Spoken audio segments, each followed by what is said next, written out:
সারাদিনের সমস্ত কাজ শেষে ঝুম বৃষ্টির মধ্যে রাতের বেলা বাড়ি ফিরছিল রবিন।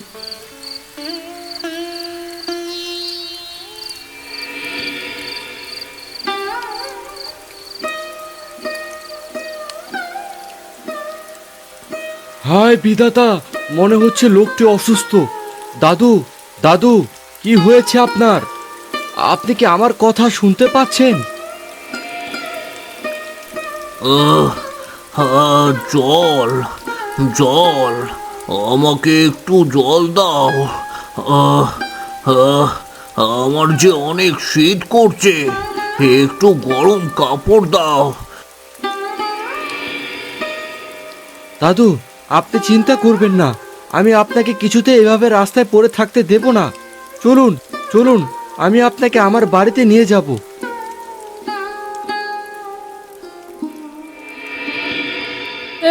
কে উনি কে বাবা? আর ওনাকে তুই বাড়িতে বা নিয়ে এলি কেন?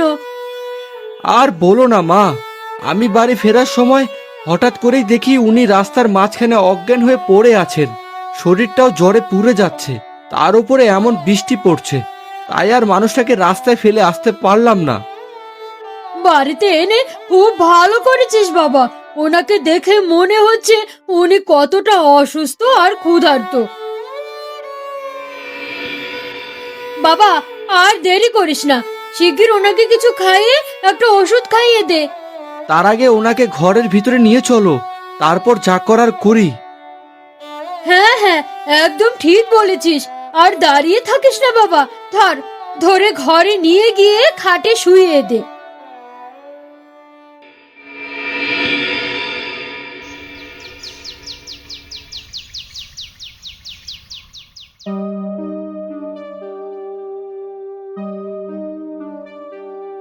মা, মা, দাদুকে কোথাও দেখেছো?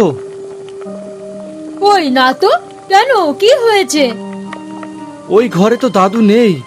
আমি পুরো ঘর খুঁজলাম, ওনাকে কোথাও পেলাম না। এসব কি বলছিস কি বাবা?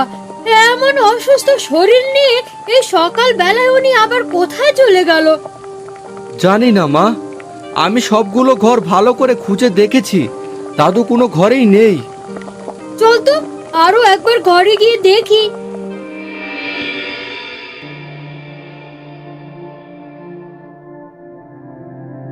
মা, ওই দেখো খাটের উপরে একটা বাক্স, কিন্তু বাক্সটা তো এখানে আগে ছিল না। হ্যাঁ তাই তো, চল তো গিয়ে দেখি এটা কিসের বাক্স। মা, এটার উপর তো একটা চিরকুট লেখা আছে। শিগগির পড় তো বাবা, হয়তো ওই কাকা কিছু লিখে রেখেছে। তোমরা আমার মতো একজন অচেনা অজানা বৃদ্ধকে আশ্রয় দিয়েছ, আমার সেবা করেছ, সেই জন্য তোমাদের আমি একটা উপহার স্বরূপ দিয়ে গেলাম। তবে মনে রেখো, এই বক্সটি সময়ের আগে কখনো খুলবে না। তার মানে কাকা ইচ্ছে করে চলে গিয়েছে আর যাওয়ার আগে এই বাক্সটা আমাদের দিয়ে গেছে। হ্যাঁ, সেটাই তো মনে হচ্ছে, কিন্তু এটা এখন খুলতে বারণ করলো কেন? আর উনি গেলেনই বা কোথায়? সেটা তো আমিও বুঝতে পারছি না রে বাবা। তবে উনি যখন খুলতে নিষেধ করেছেন, তখন নিশ্চয়ই কিছু একটা কারণ তো আছে। আমি বলি কি রবিন, এটা বরং তুই একটা সুরক্ষিত জায়গায় লুকিয়ে রাখ, এটা নিয়ে পরে ভাববো। ঠিক আছে মা, তুমি যা বলছো তাই হবে।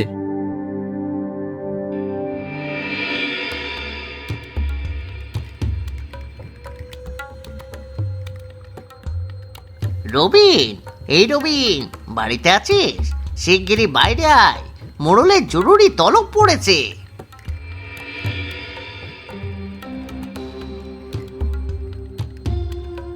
কে? ও বলাই কাকা, তুমি তুমি হঠাৎ আমার বাড়িতে, কিছু বলবে? বললামই তো, মোড়ল তোকে এখনই ডেকে পাঠিয়েছে। দেরি করিস না, এক্ষুনি চল আমার সাথে। কিন্তু কাকা, এত সকালে মোড়ল আমাকে কেন ডাকলেন? সে আমি কি করে বলবো রে, তবে মোড়লের মেজাজখানা খুবই খারাপ দেখলাম। তিনি বলেছেন তোকে যেভাবেই হোক এখনই যেন নিয়ে যায়। ঠিক আছে, চলো।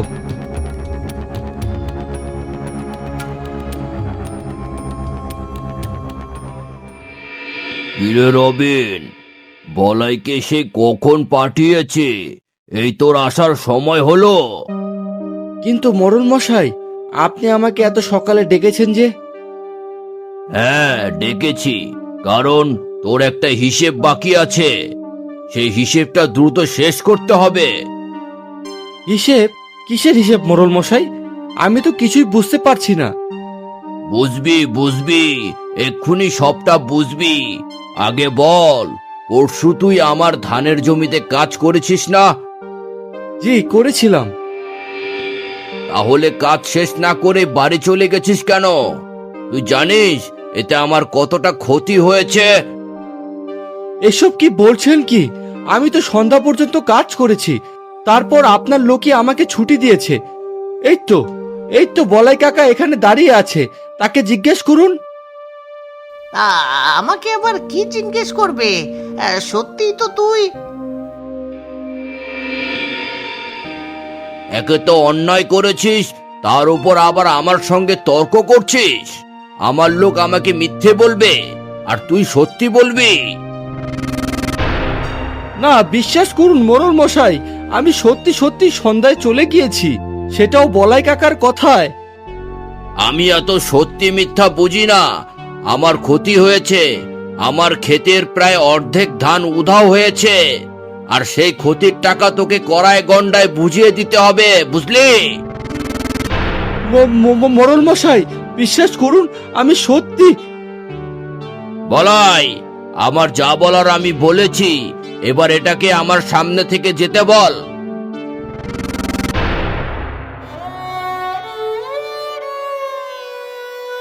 রবিন, মোড়ল মশাই কি বললো শুনিসনি?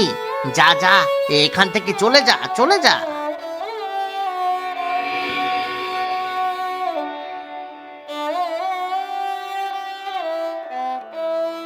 তুমি কাজটা মোটেও ভালো করনি কাকা। আমি বুঝতে পারছি, আমি ঠিক বুঝতে পারছি এর মধ্যে কিছু একটা চাল চলছে। তবে মনে রেখো, উপরে কিন্তু বিধাতা আছেন, তিনি সবটা দেখছেন। আরে যা তো যা, অযথা এখানে দাঁড়িয়ে প্যান প্যান করিস না, যা যা।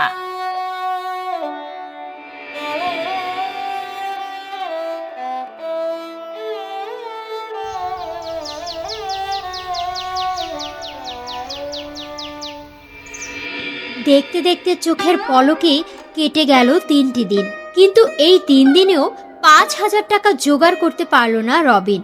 এই নিয়েই চিন্তায় অস্থির হয়ে পড়েছে রবিন ও সাবিত্রী। অনেকের কাছেই তো গেলি বাবা, কেউ তো একটা টাকাও ধার দিল না। এদিকে আজকে মোড়লকে টাকা দেওয়ার শেষ দিন, এখন কি করবি? জানি না মা, মোড়লকে এই বাড়িটা দিয়ে দেওয়া ছাড়া আমাদের হাতে যে আর কিছু নেই। তাহলে তাহলে সত্যি আজ আমাদের এই বাড়ি ছেড়ে চলে যেতে হবে?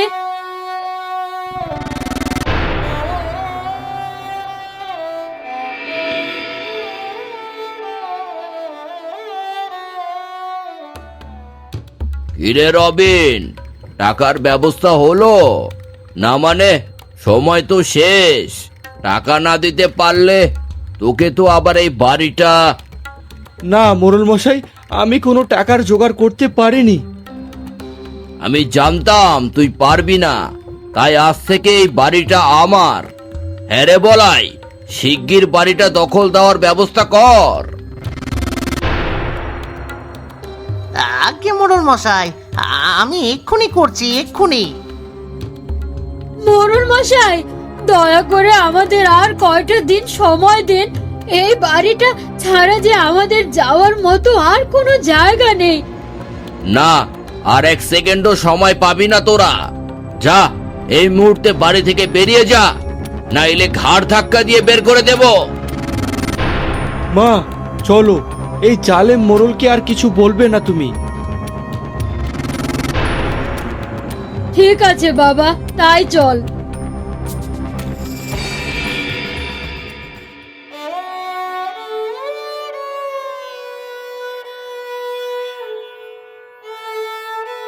বাবা, এখন আমরা কোথায় যাব, কি করব বলতো? জানি না মা, মনে হচ্ছে আমাদের সামনে আর কোনো পথ খোলা নেই। মা, ওই বক্সটার কথা মনে আছে? হয়তো আজকের জন্যই ওই বক্সটা এসেছিল আমাদের কাছে, কিন্তু ওই বক্সটা আমরা তো বাড়িতে রেখে এসেছি। না বাবা, বাক্সটা বাড়িতে নেই। এই দেখ, এই পুটলির মধ্যে করে ওটা আমি নিয়ে এসেছি।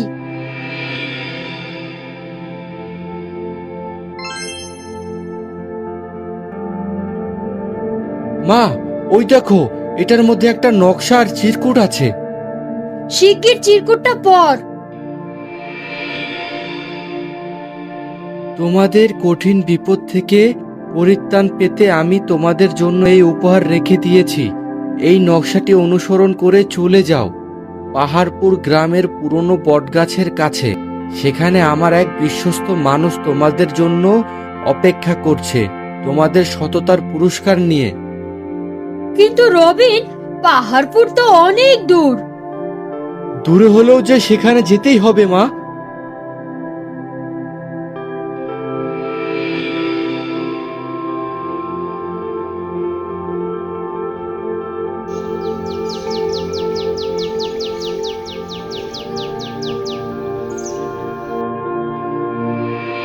দাদু, আপনি আপনি এখানে?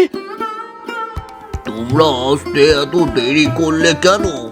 তোমাদের এই সম্পদ রক্ষা করতে করতে আমি যে অস্থির হয়ে পড়েছি। এই নাও, তোমাদের বাড়ির চাবি নাও। চাবি? কিন্তু কিসের চাবি দাদু? এই বাড়ির আশেপাশে সমস্ত জমি আজ থেকে তোমাদের। এতদিন এগুলো আমি অনেক যত্ন করে রেখেছি, আজ থেকে তোমরা যত্ন করবে। নাও, চাবি নাও।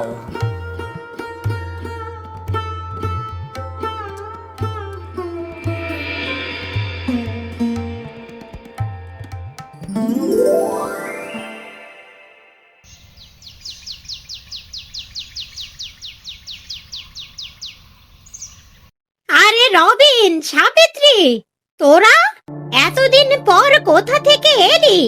আর তোদেরকে চেনাই যাচ্ছে না রে। কেমন আছো গো দিদি? আরে কেমন থাকবো, ওই আছি কোন রকম। কিন্তু তোরা এতদিন কোথায় ছিলিস বলতো? সে অনেক কথা কাকি, পরে সবটা বলবো। আগে বলো, গ্রামের খবর কি?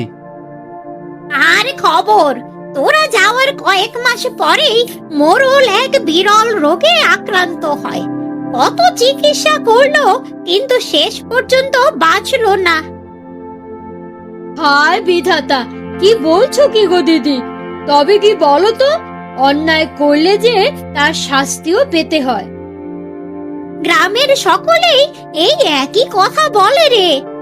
আর বলাইয়ের খবর শুনলে তো আরো অবাক হয়ে যাবি। এক রাতে কে বা কারা তাকে হত্যা করে রাস্তার পাশে ফেলে রেখে যায়। আজ পর্যন্ত পুলিশও খুনিদের খুঁজে বের করতে পারেনি। ওই শয়তানটাকে আবার কে মারলো বলো তো? সে জানি না বাপু, তবে শোনা যায় বলাই যাদের সাথে মিলে 2 নাম্বারি কাজ করত, তারাই নাকি মেরে ফেলেছে। ওই যে অন্যায়ের বিচার একদিন না একদিন হয়। এরপর গ্রামের ভেতরে হাঁটতে শুরু করলো তারা। তারপর থেকেই গ্রামের সকল অসহায় মানুষের পাশে দাঁড়াতে শুরু করলো রবিন ও সাবিত্রী।